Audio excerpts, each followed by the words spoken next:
Hi, I'm Kristen Burchett, speech-language pathologist, and today I'm going to show you how to search for a word using the Proloquo2go communication app. So keep watching, and if you have any questions, you can comment them below or ask your speech-language pathologist. When you want to search for something using Proloquo on an iPad, all you have to do is go to the little waffle in the bottom. So say you want to ask where a person is. Instead of saying where is it, we want to use a person's name. We go to the waffle in the bottom left corner. We click search.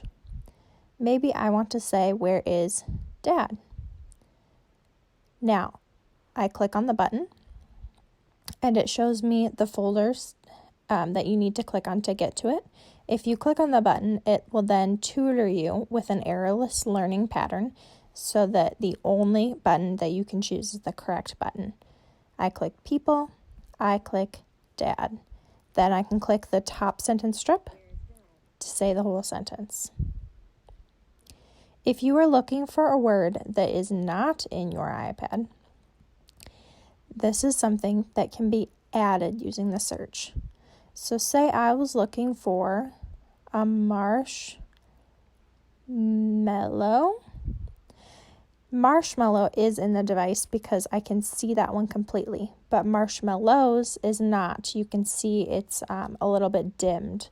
So say I want to look for marshmallows, and I know it's not here, but it will add it for me after showing me where it is. So I click marshmallows, things, food, more, ingredients, and see how it has the little blue plus button in the corner? That means it's going to add the button for you once you click on it. Now I know how to get to marshmallows.